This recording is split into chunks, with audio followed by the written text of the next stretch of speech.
Your first steps into any monster hunting game can be pretty brutal, unforgiving, and of course time consuming. There's a lot to pick up in Wildhearts, from character progression to city building features that I hope to shed some light on. Hello friends, it's GooberTroy, and in this video I want to go over a few things in no particular order I wish I knew sooner about Wildhearts. Karakuri are the literal building blocks of this game. How you use this feature is pretty expansive, and the skill tree for unlocking different Karakuri can be a little daunting. The Karakuri tree focuses on 3 different categories to be unlocked. There's Dragon Karakuri, Basic Karakuri, and Fusion Karakuri. In order to unlock different parts of the tree, you need to acquire what are called Karakuri orbs, which are received from breaking Kemono parts or just by slaying the Kemono themselves. The main point I want to make here is that you shouldn't simply focus on investing in your Basic and Fusion Karakuri.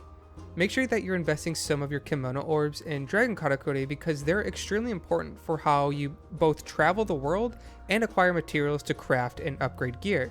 Don't make the same mistake I made and try to use all of my orbs on Basic and Fusion Karakuri only to get gatekept later on because I was short on crafting materials, which unlocking certain Dragon Karakuri would have simplified. Speaking of Fusion Karakuri, the second item on this list covers how to unlock them. Fusion Karakuri must be unlocked with a Spark of Inspiration.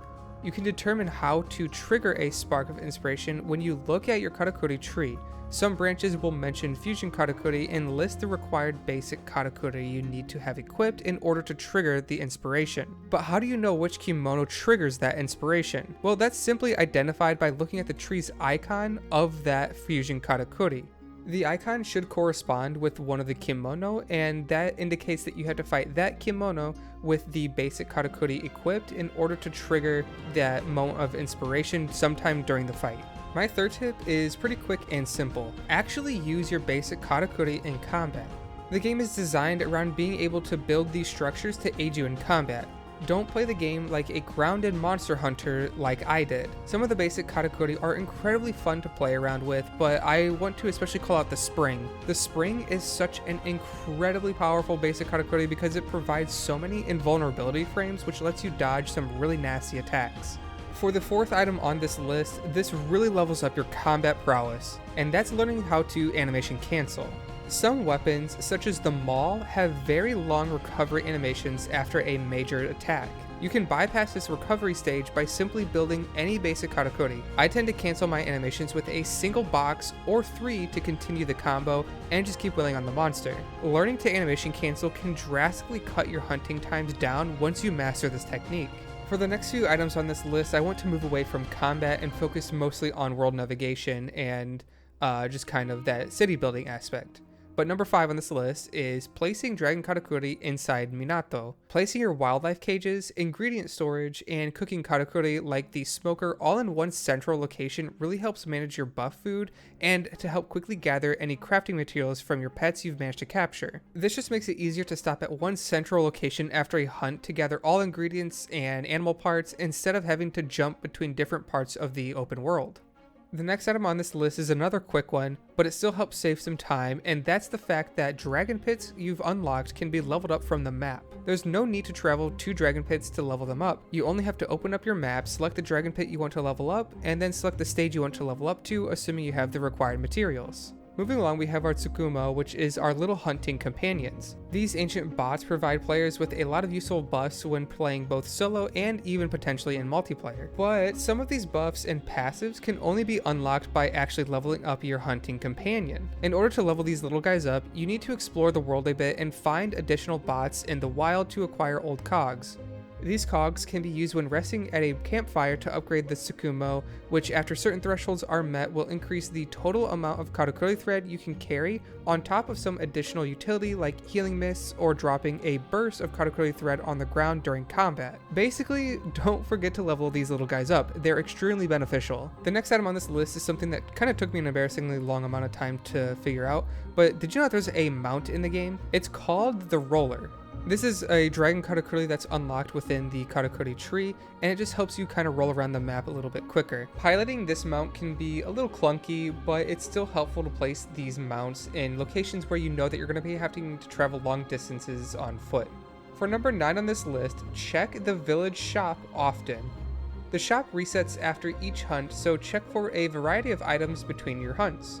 Occasionally there will be items like ore in stock to aid in weapon crafting, or there might be rare food items which provide some impressive buffs on your hunts to help cut down on hunt times. Getting to number 10 on this list, I highly encourage you to hunt small creatures during your hunts. Not only are these little guys extremely annoying when you're hunting Kemono, but they also drop some items required for crafting. But did you know that the rewards you receive can vary depending on if you decide to slay or pet a creature? You can pet them by sneaking up, and you get the option to either slay or pet, and when you pet them, they will drop different loot. Tents are one of the first Dragon Karakuri that you can place in this game, and they function as fast travel locations. Because there's a limit to how many tents can be built, you want to try to place them in central locations around the map and create a web of zip lines to quickly navigate the world and hunt your targeted Kemono. If you find your tent location to be inadequate, you can simply collapse the tent by selecting your build button, clicking the right stick, and then pressing either triangle or Y to dismantle the tent. This dismantle process works on all forms of Dragon Karakuri, and it will actually refund the cost to build. This will let you place them at a more convenient place later on. And now we're down to our last two on this list, and this one has to do with armor forging. When you forge armor, there are three main tabs: Forge, Human Path Modification, and Kemono Path Modification. Initially, I thought that the Forge was the main focus and that was how you created your armor pieces, and the other two tabs were more for cosmetic tastes. Nope, that is not the case. I was very wrong. When you look at the Human or the Kemono Modification tabs, they require you to craft the basic item, yes, but those tabs alter items in two ways. First, they simply have higher defensive stats, and second, they alter armor alignment to heavily emphasize either human or Kemono.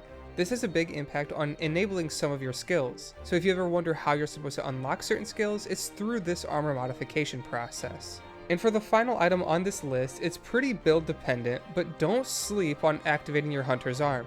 The game uses this phrase a little confusingly, but basically when you damage a Kemono, weaknesses get exposed as these glowing spots. You can then mount the Kemono and press either L2 or left trigger to activate your hunter's arm. This will usually briefly stagger the monster and provide you with a large burst of Karakuri thread, which can exceed the carry cap. This will also activate any skills which read when hunter's arm is activated, and there's a couple damage skills that once this is activated gives you a big damage boost or crit buff. I will say that when you do jump on a Kemono, it's extremely clunky trying to crawl around because of how the camera jerks around as the Kemono moves. So just try your best to mount exactly on an exposed weak spot, or try jumping on shortly after a Kemono is knocked down. That's going to wrap up this list of things that I wish I knew sooner about Wildhearts. As the game is still fresh and some things are still being figured out, let me know some tips you found to be helpful down in the comments below. But this was GooberTroy, and as always, thanks for watching, and I hope you all have a marvelous day.